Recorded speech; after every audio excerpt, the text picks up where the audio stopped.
So we're in the Mang Studio. It usually opens on the last thing I open, which is good. We open up number 8, and that'll be everything ready as we laid it out in the Photoshop file. The only difference is now that the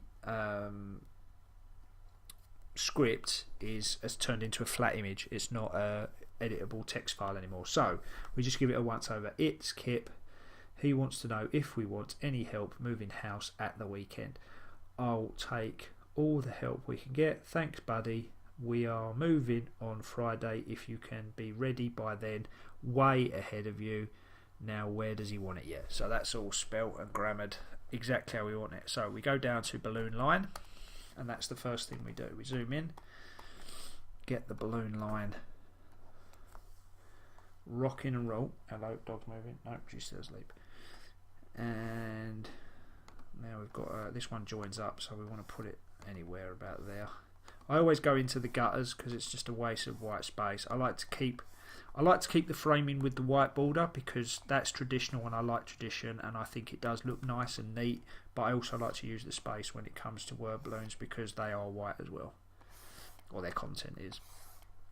So as you can see here, I probably didn't move this down far enough because I'm going to have to try and squeeze this in, because what I don't want is to have it touching like that, because that's called a tangent and it's one of the biggest bugbears of most artists, and once they notice them, you always notice them. Once you begin to notice them, like if maybe you're not an artist or maybe you are, but you never really noticed them before, no one's ever pointed out to you, now you will start noticing them now that I've mentioned it, and they drive you mental, especially if you've done them in your own work. Obviously, because this is the same person speaking, we can join the bubbles up, save having like 15 tails in a strip. The bubbles, sometimes people do the writing and the bubbles last. I like to do it first. It's not part of the artwork really. I do freehand my bubbles, so that I kind of take a bit of pride in how they come out. But having said that, one of the big criticisms I've had recently as well is that my wording is not centralised in my bubbles. So I like to make sure that it is nowadays. Right, so the tail is going to come out here. A word balloon tail is obviously the bit that does that. And you don't want thousands of them on a page, so that's why we do those little joining things, and then it's split up by this word balloon here, which I'm trying not to smash into the gutter because it's the words far enough away that I can get around, and that looks about right for me. And then the tail will come in there. Obviously I can't draw the tails at the moment because I don't know where the people are going to be because I haven't sketched out anything.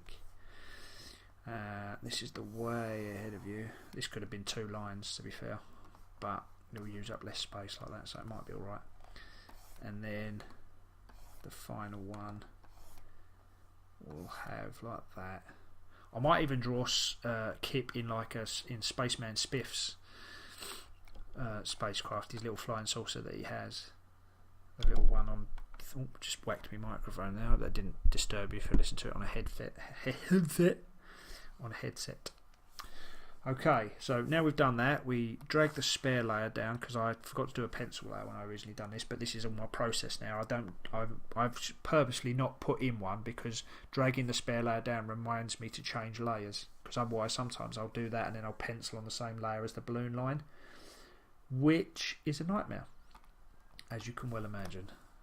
It's hard to rectify it, and I go out to about there, and that's my sketching area, and then we choose a colour, and it really doesn't matter. So today I'm going to do it in light blue. Actually, I'll do it in a decent blue so you can see it, and then I'll fade it out when I'm inking. Who am I going to do here? Is this going to be Warren and Jodie, or is it going to be Warren and Lawrence? It's going to be it's definitely going to be Warren. So let's do Warren. So Warren, everyone starts off with a basic circle, and that circle is really, for Warren, it's really irrelevant because he's got a square head. It's only to sort out where my eyes and my nose are.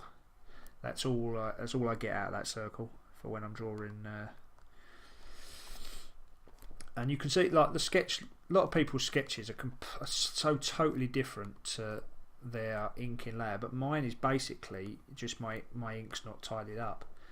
Some people just do this, they're like, yeah, there's my ear, that's where I want it, but that just seems untidy for me, so I just keep deleting until I get exactly what I want. Sometimes I delete too far and then I'm like, oh, bugger, and then you can't get it back. Yeah, that one's alright. We draw the little bubble. It really came together, drawing Warren came together when I worked out that little bubble thing, that little knot on the top of his head. It just tied the character together, and that's when I was like, yeah, I've nailed it now. That is the character. And I'm sure the character will change again in the future, but oh, hang on, he's on the phone, isn't he? I don't like having the phone on the camera side, if you like. So we'll have the phone this side because it just blocks out too much of the. Let's do a smile actually, or a semblance of a smile, because he's, it's good news. So we'll have the phone coming out there. Phone's coming out there. Left hand would be finger, like that. And maybe you'll get the bottom of the hand there, like that. How far up does my elbow come when I've got my phone? It comes up pretty horizontal to the shoulder. So if I do it like that, yeah, that's about right. Something like that. Looks a bit long. Maybe I can get the hand coming out a bit there then.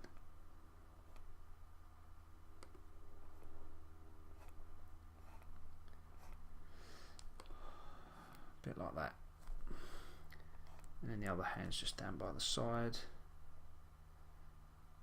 And then he's looking across, and I think we'll do... The only difference is the height where I start. That's Lawrence. That's Jodie. About there. So we'll do Jodie. Always want to do the eye closest to the camera a little bit bigger, just for perspective's sake. And then she's got a very similar face shape to Lawrence. It's just a little bit rounder at the bottom, if I can get it right without making her look like that. And then this one comes up like that, and then this bit of hair, actually do this bit of hair first, that comes down across the eye, then that one goes into the eye. We draw the fringe from about there, and we draw a loop until we're happy. There, that's good. And then we draw one at the front, a bit closer to the eye, like that. And then she doesn't wear the t-shirt, she wears a v-neck, so the V comes in like so. And then we drew I tend to draw this boob first, just because I get it, just to get it on a level. Good God, man, there we go. And then this one like that. That's it. That actually works out quite well. And then she has shoulders, as opposed to the boys don't have shoulders generally. God, yeah. Just because you need to get the arm out of the way of the boob. It's as simple as that. Come on, you're not children. You don't have to laugh at boob. All women have them. Well, some women don't. But some men do. Ugh. No one wants to be talking about man boobs, not right now. So there we go. That's That's Jodie, and then we just join up these bits with because that's her glasses. It's just the easiest way. Oh, and that song. If anyone does actually get that song right, I'll be incredibly surprised. Actually, I won't. He's a pretty famous fucking musician. It's just an old song that I love. So that's the panel. That'll do. I don't need to. I tend sometimes I'll just leave the eyes out. I'll do them today just for you. Yeah, glasses. Whenever I do glasses, it's just joining the eyes at the middle and putting a a stem for the ears. There's no. I don't draw frames or anything like that. You can do it, but it's just a colossal waste of time when you're drawing strip after strip after strip after strip. Okay, so now there's Kip.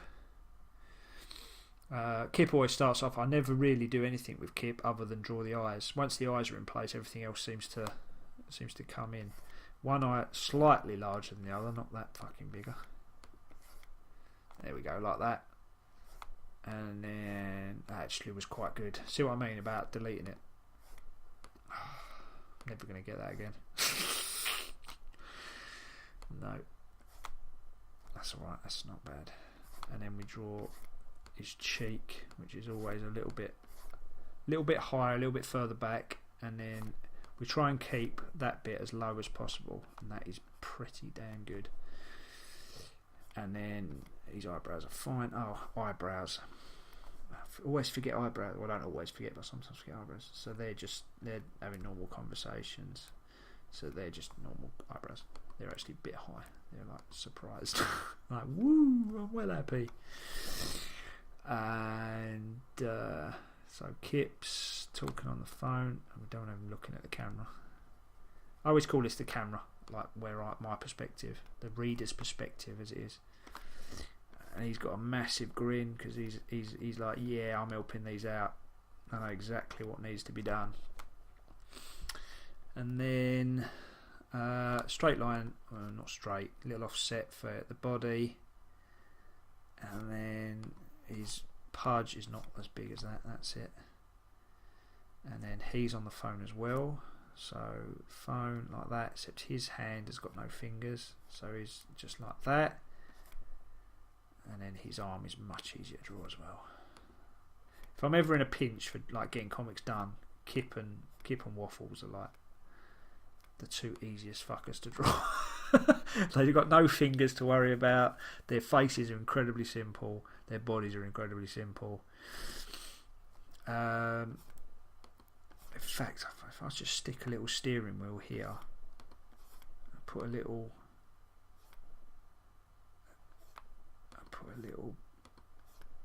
bit like that on, I can have, yeah, it's going to be in the spaceship, isn't he? So always got a little bit of roundness for the belly, and then this curve round like that, flying saucer. And then if I can drag it all the way across, then I don't have to show the dome. I don't have to show the up curve of the dome. I can just do that, and then I can show that. He's in there, belly's in, steering wheel, give him a little chair back, and then we're ready. And then the final scene is him in, if we do spaceship, and it has got, maybe if I do it, yeah, I'll do it that way. And it's dragging the house by the chimney. I don't know.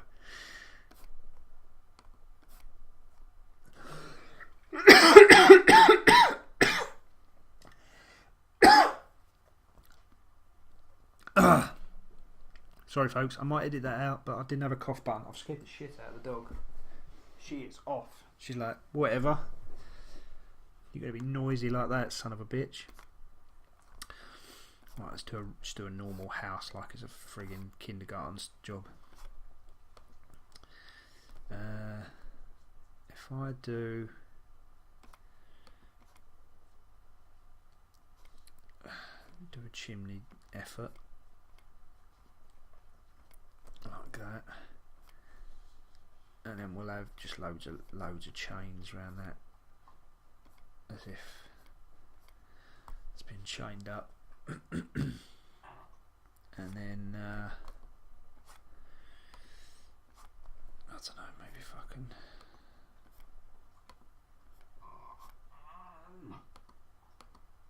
God, that dog is making some strange noises. She's not been well today, and I hope she doesn't chuck up everywhere, because I'm going to have to run off and help her if that is the case. So those belly groans are not making me I think I'll just draw it front on. I don't think I'll put any 3D perspective on it, because it's just a pain in the arse, basically. And we'll just put a few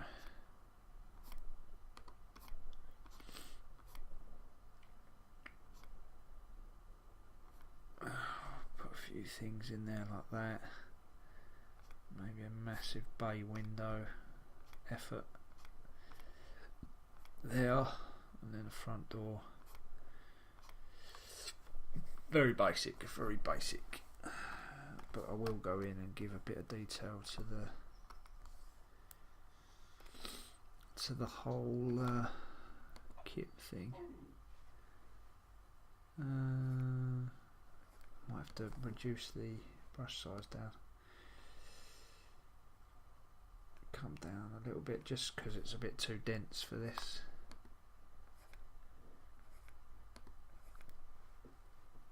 I do a short one like that.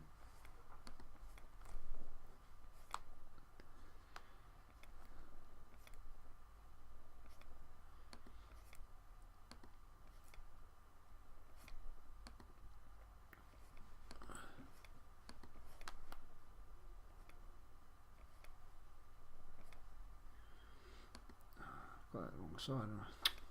Fucking idiot. Whenever I draw something, I don't draw very often. It always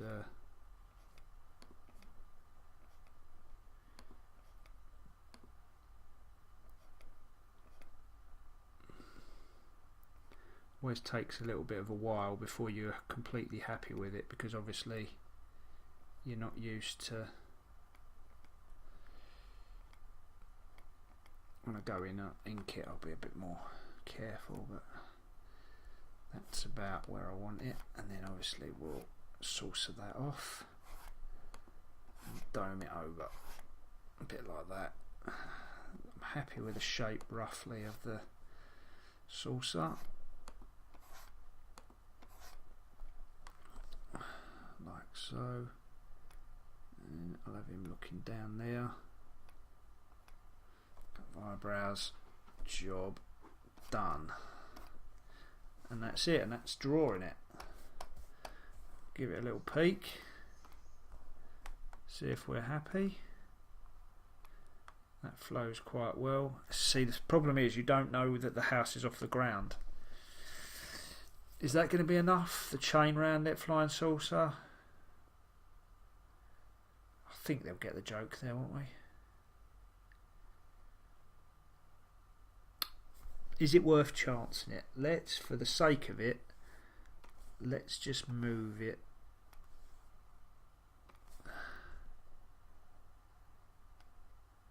Let's just move it up so that it's definitely off the ground. Actually, I might just shorten the string. I need that string length. It's just the bubble's not going to look right now.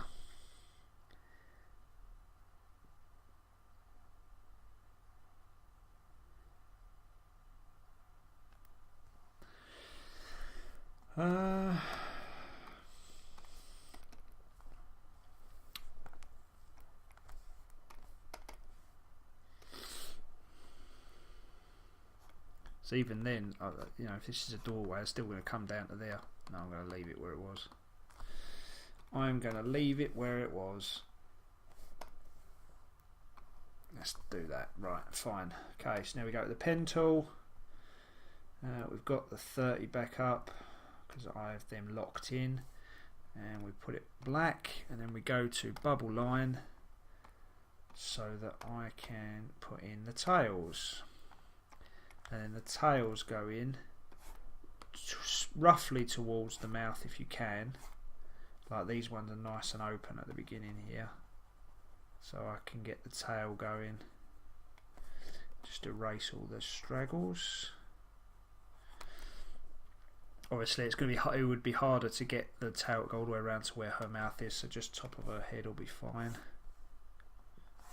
It's always important that it starts off wider and ends thinner, and it's a natural, you know, a natural thinning out. It doesn't just jut in at one point or whatever. Kip's one, that's a bit too far over for where I've drawn the hole. So I'm just going to have to put it on top of his head. Ideally, you'd have to start the balloon tail, but the way I do it, I tend to have an idea in my head of roughly what I'm going to draw. So that's it, and then the bubble here. This just has to go in the rough vicinity of Kip because obviously he's very small. That was actually a really good tail, but it was loose at the end. That's it. Try to close everything off. Some people don't. It looks awful. I promise you it does. You may think it's a quirk or characteristic, or you really like it, or it's, you know, whatever. It's not. A balloon tail should be uniform. It shouldn't be something that you fuck about with. Same as balloons, really. They should be as round, as near to the, as like as symmetrical as they can, all the way around. You've got the same sort of gap. The wording should be in the centre, and the tail should be as they are. Whether you do them like square like that one or rounded, it doesn't really matter as long as you've got the same border around the outside. But don't fuck about with word balloons. They've worked for 100 years. They're going to work for 100 more. Anyone will tell you that. Okay, right. Before we start the inking, I'm going to pause it and we'll take the dog out. But you won't notice that because it will literally be a straight transition. And we're back for some inking now. So we go to black and we go to the ink layer. Now we'll just put the fade down that pencil layer so that we can see the ink's in the right place over the top. And I usually zoom in to about this area, just because it makes a better line, etc. Okay, and then we just start inking, which is basically tracing, as wonderfully demonstrated by Kevin Smith in Chasing Amy, a film that you should definitely go and watch if you haven't seen it. It's his best one.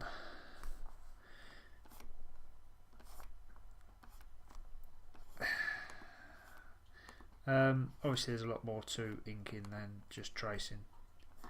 You add a bit of definition. You can tidy up certain aspects that, and depending on how your penciling goes, and I say penciling, I just mean obviously the sketch layer, it can be a complete rework of the art, because your penciling could be just a mess of shapes and lines.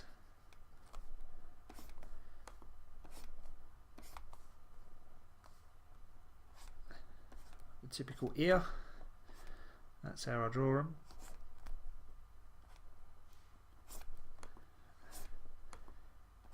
And this is basically my process now. I mean, you've seen me ink 20 odd strips if you've watched all of these. Oh god, this is a nightmare. The thing about the inking is you have to get you want to get the line perfectly right, and you ideally want to have it meet up where it is. That's pretty good.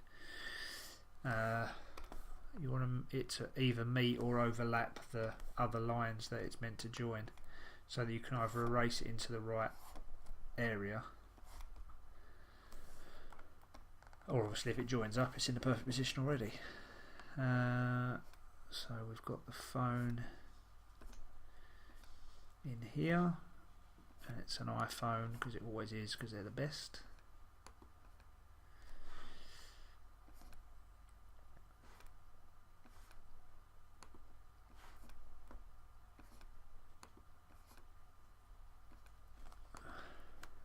Couple of fingers, and an iPhone screen goes black when you've got it that close to your face. And then we've got a lot of overlaps we need to get rid of here. Oh, name that song.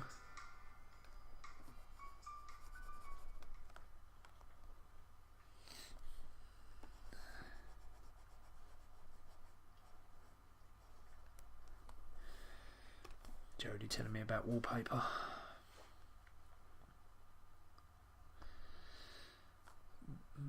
It means I've got the arm in the wrong place, but we can sort that out as we're editing. We'll get everything else done first. This neck and t-shirt thing is just straight ripped from Penny Arcade. That's how Mike used to draw, and it's how I'm comfortable drawing the t-shirts at the moment. It may change obviously as art develops and as I get better, but at the moment it's just the simplest way to get the neckline as I like it. Obviously with the women I draw them in V-necks and stuff, so it's a different thing, but their collar's pretty much the same kind of deal. Right, now I've got to work out how this arm goes. Right, so your left hand's coming over like that, then if I'm holding the phone, I'm literally actually holding my own phone now, so the little finger comes over like that, so you've got this bit comes out like that, and then if the phone's there, then this is the wrist area here, and then that comes straight out. So should be doing this in the sketch layer. This is everything you should be doing in a sketch layer. This is not how to draw. This is absolutely not how to draw. This is the basics of what you should be doing in a sketch layer. But that is kind of the angle that I want. Like, this is a bit thin, but it's okay. And I've got that the wrong way around, so that needs, oh shit, get the eraser tool, that needs to go that way around, and this line now needs to be a little bit thicker, like so. That's much better. Yeah, see, all of that should have been worked out in the sketch lab, but that's how it works sometimes. I just turn it around so that obviously when it comes to the sketch lab, see, and now it just looking, these are little touches where just looking like the hair should come around there as well. He's a little bit more front on than I usually draw him, so the ponytail needs to come round as well. These are all little things that you pick up as you look at the finished sketch and think, is that finished? Is it finished as I would like it? Now, I always draw the eyeball from that point, sort of the point where it's going to meet, it's on the glasses, it's the point where the frame's going to come across. But with Jodie's second eye, I always draw it like this because I'm going to intersect it there, and then I'll have a complete shape, if you see what I mean. I've got no joins there now. I do the same thing if I'm doing like a low brow, for example. If I'm doing an eyeball where I've got like a crossed eye like that, and I'm going to have that sort of thing, then I always draw the loop at the top, because then when all this gets erased later, then you've got the complete shape. See what I mean? You see, you guys know. Now the hair is always tucked behind the ear, obviously, so the ear has to come over the top a little bit. You'll notice that I'm not sticking strictly to my pencil sketch, it's just what feels good, what looks like the right shape when you come to finishing, to having a finished sketch, because this is the one that's going to matter. This is the one you're going to be sick of within a month. going, ugh, how do I draw something so awful? I found it was worse when I have a little suspicion that my dog's eating something. I don't know, she's alright. It's always worse when I was a few weeks ahead, especially if I could get to like a month ahead, and then I'd draw something, and then by the time it was posted, I'd look at it and I'd be like, ugh, that is awful drawing. How did I ever spew that shit from my pen? It was especially worse, obviously, when I was in the transitional stages of changing a few of the character designs up, or there's some jokes now that are really relevant. Like every now and again, someone will come up with something about poltergeists or fucking ghosts or some other shit, and I'll whip out my least haunted live.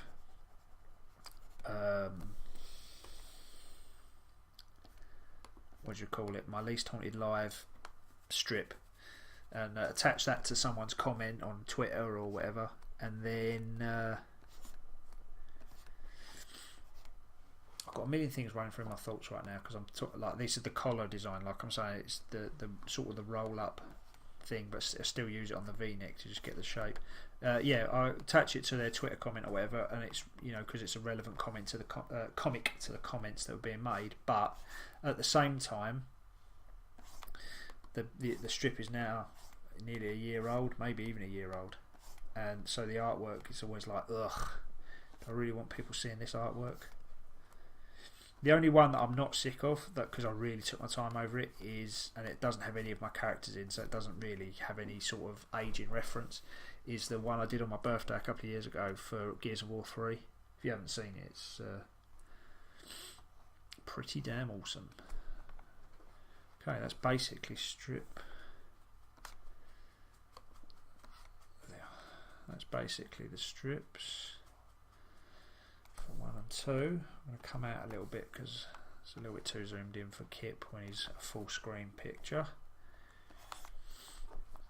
I do actually like this sketch, so I'm going to try and stick with it as much as I can. You'll never get the same circle twice, you never will, until you've been drawing like for 50 years, like Jim Davis or Bill Watterson or something like that, you know.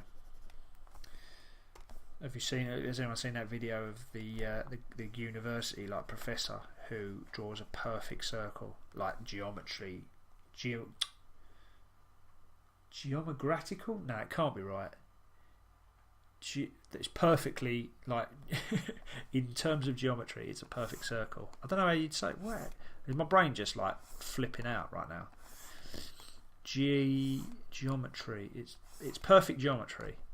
Is there is there a term for that, using the word geometry? Geomagratical is not the word, I know that much. That is not a word, that is just something I've made up right now.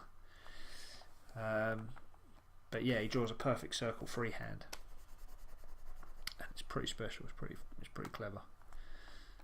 But that's not what we're talking about. We're talking about, you know, circular-ish shapes, not ones that are perfectly geometrically. That might be it. Geometrically perfect. We're talking about just like eyeballs and stuff like that. I guarantee that Jim Davis can draw Garfield's eyes perfectly the same fucking shape every time he draws them now, just because of muscle memory.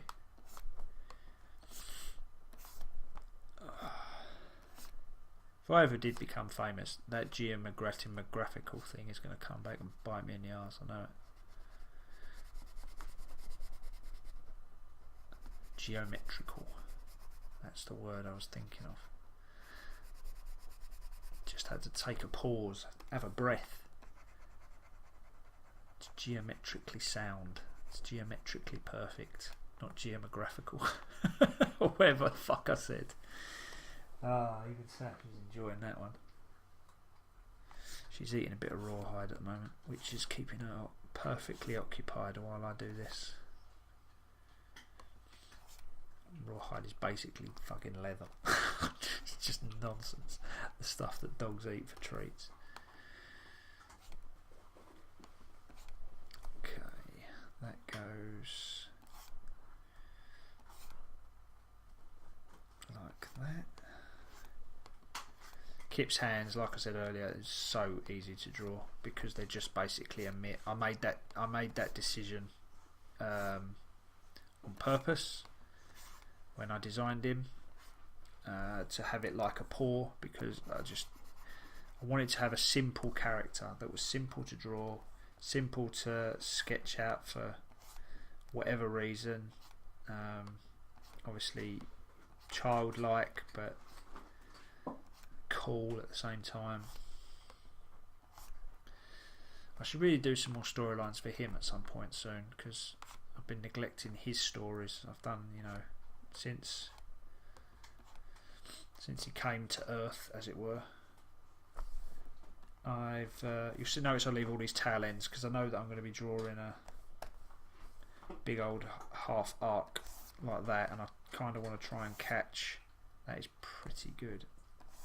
I think I could do better. I can. Look at that. There we go. And then I can just nip off all them tails like this. Just take rid of them. Take rid. Good. Take them out. Get rid. Whatever you want to say.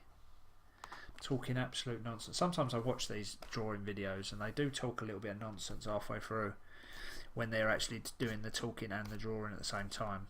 And it's because you just lose fucking focus because you're trying to focus so much on drawing you don't know what the hell you're talking about. And I just did it myself right then. Okay, let's get this right. Oh shit, that's gone one too far. Let's go this way and just cut it off. That'll be easier. It's always better with an eraser tool just to cut it off rather than trying to meet perfectly with the lines. And then we're about there, so it comes through about there. That's cool. That's what we want. And then we draw the dome. I think I'm going to leave the dome off because I'm going to do it, or I'm just going to change to a white right now so that I can draw it in white. Right, this problem is you're not going to be able to see it, which is a bugger. But as long as I nip that line out, I know roughly that I've got it right. Okay. Get the black back. Right, let's see if we can knock out a decent house. The roof isn't going to be much of anything. That is going to be roughly basically what it is.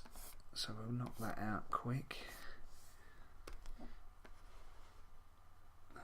Just overlaps a little bit with a bit of black there. And then we'll draw a couple of hatches. Actually, I'll probably save the hatches for the... No, I won't. I'll draw them now. A couple of hatches to denote tiling, like this. And then another couple up this end.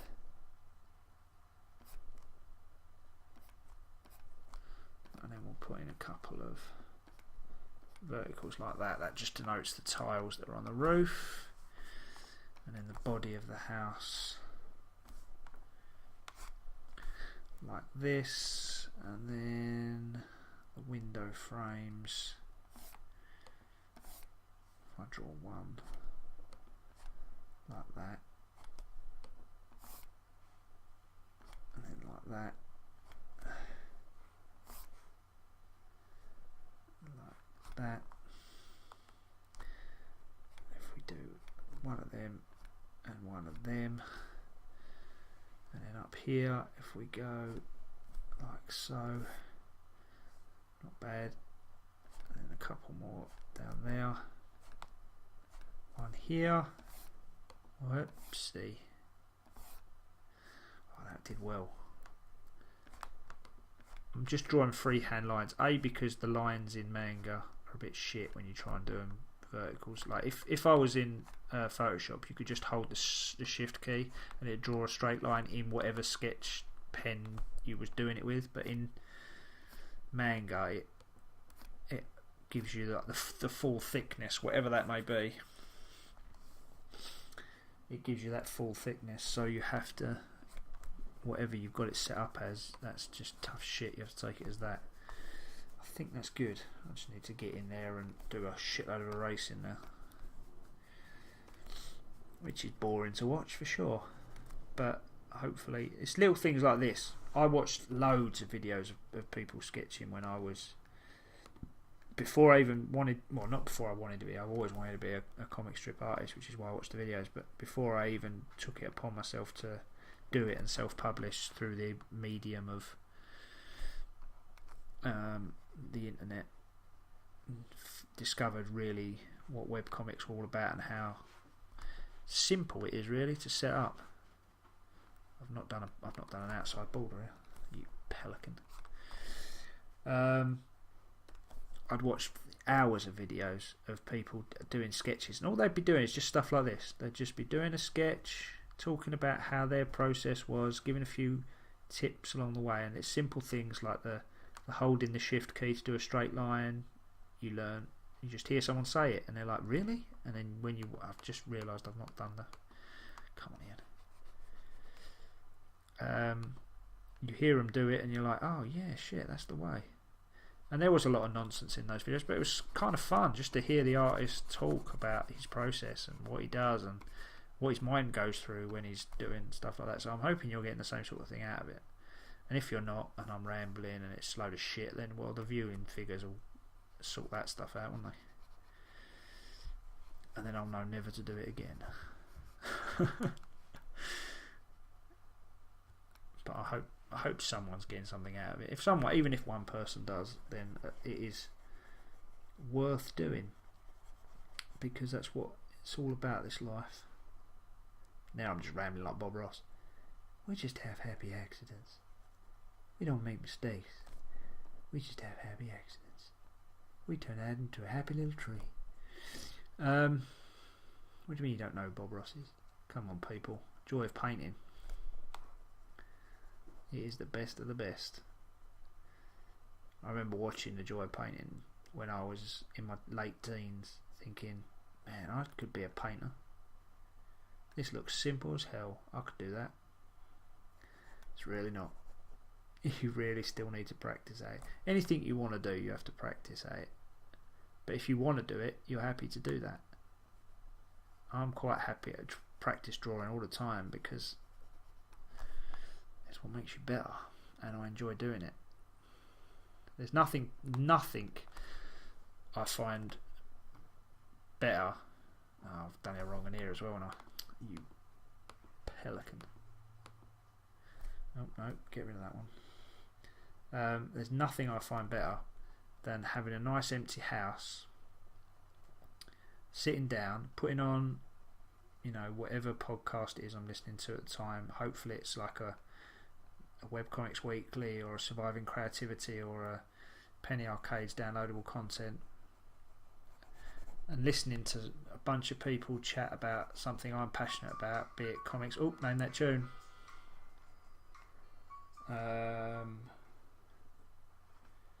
Or Jodie's at work, but she seems to be connected to the internet at the moment, because she's just sending me wallpaper samples and fucking sofas that are 25% off.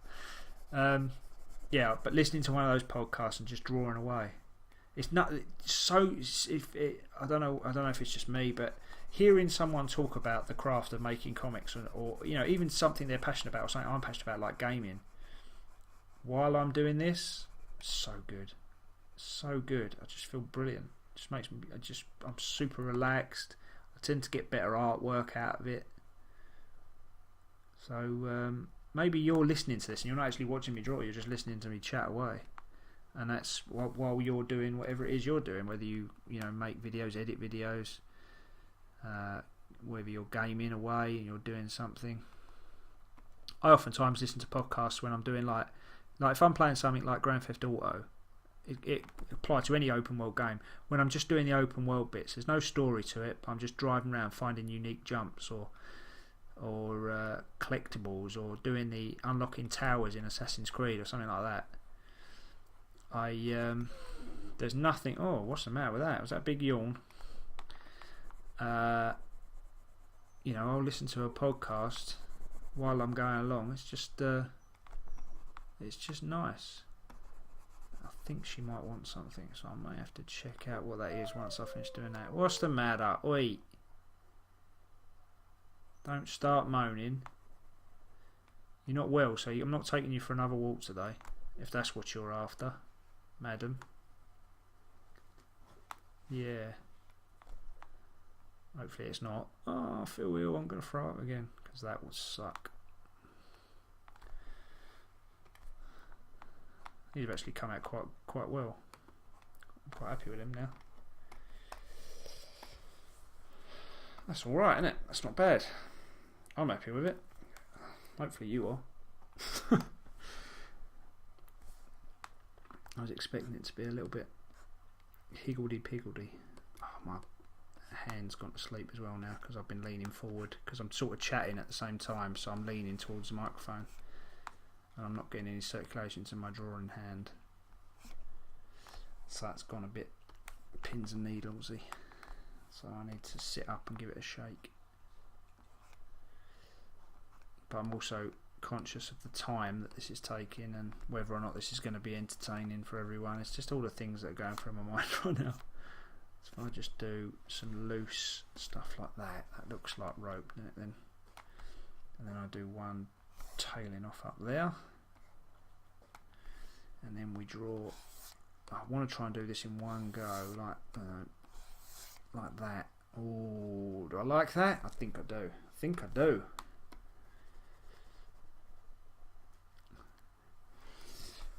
There's little things that you learn when you're drawing. There's little things you pick up and you think, that's how I should have been doing it all this time. But you never learn it if you're not going to... Why am I going to go there? If you don't sketch it out all the time. You'll see many artists, especially 3-panelers like me, they... if the first 2 panels are similar, they'll cut and paste, and I've done it, and I know you've seen me do it.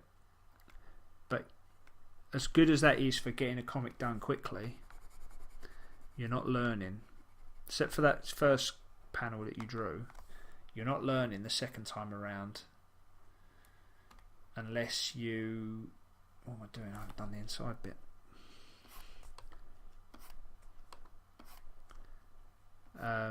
Unless you sketch it every time, because there's little like Bob Ross says, there's little happy accidents that happen that you never would have, and it's corny as fuck, but you never would have known. Oh man, that's how I do it. That's how that little hair flick came on Warren's character. You know, I've been drawing him for 1,000 fucking times. Let's just reduce that down to 10, like I did for the sketch layer. Get zoomed right in. Oh, that's too far because that's now pixelated. There we go. Still too big. Oh, it's gone up to 30 again, that's why. Okay, that's it. But I was just, you know, I was toying around with the little quiff thing that he had going on, and I accidentally drew that. Oh man, I'm going to have to do this every time if I have to rub something out. I've not done enough saved paintbrushes on here. You can save brush sizes, and I know I've gone off topic of what I was talking about, and I will go back to it because it frustrates me as well as everyone else. But yeah, you can save your tool settings, including paintbrushes, and I should save one that's 10 wide for when I zoom in like this in the future. But yeah, the way I drew the hair flick wasn't always like that, and it was only, you know, 3 or 4 times I'd done it the other way, and then I accidentally drew this big bulbous sting, and I went, man, that is better. That is how to do it, and it just falls into place. And you're just like, and that's it. And then you look at the character and go, that is the character now, with the ponytail, everything about it was like, that is it. That is how that character looks, and I was so happy with it, which was why a lot, and I mean a lot, of my early 2014 strips, late 2013, early 2014, are of Warren, because I'd nailed the character and I wasn't as happy with Lawrence. So I didn't want to, you know, draw Lawrence because I wasn't happy with the outcome. It never looked right, it never looked the same. There was no uniformity to it. and it was only after something similar happened and it was getting his face shape. That was all it was with Lawrence. It was getting that face shape right. Once I got that face shape right, it all clicked into place with him as well. I was like, oh, that's it. I just needed to round it off. Because I always had, when I was drawing my character, let me just do it for a second. When I drew my characters, let's move out of the way. When I drew my characters, I always had the head like that, and then I had the neck come down like that. So the chin was all this. So on Warren, for example, the chin goes like that, and then his ear is there, and then that's the neckline, like that, yeah? But then with Lawrence, it was, you know, the neckline's still there, the ear, and then the face, the chin was this whole bulbous thing that came round. And it was only when I stopped, I thought, you know, it was at a different angle or whatever, and then I had the chin round, the normal round chin, but then I had the neckline like that, and that's all it was. That's the only difference. And then I put the ear in, and then all of a sudden it's a lot better. It's as simple as that. But you don't find that out unless you're willing to draw you sketch every time, ink every layer. And that's how you find out stuff like that. And that's what practice brings you. It brings you. There's always something I remember from one of the Webcomics Weekly, and if you are a webcomic artist and you've not listened to the Webcomics Weekly podcasts, or any sort of artist, you're doing yourself a disservice, because there's a wealth of information. There's a load of tosh in there as well, but there is a wealth of information. I'm going the wrong way about this. There we go. There's such a wealth of information in there, and I always remember one of the things that Dave Kellett said. He said, first you get good, then you get fast, then you get good fast. And he's so right, so very right. You'll get, the more practice you do, you'll get good, and it will take you a while. But then you practice and you get quicker at doing the simple stuff, but it might not look brilliant. But then all of a sudden one day you'll go, man, I can draw to my ability real quick now.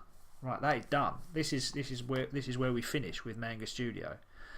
Check out the sketch, everything's done, all the inking's done, and then we save it, save the file, and then once we've saved, we move back into Photoshop for the colouring.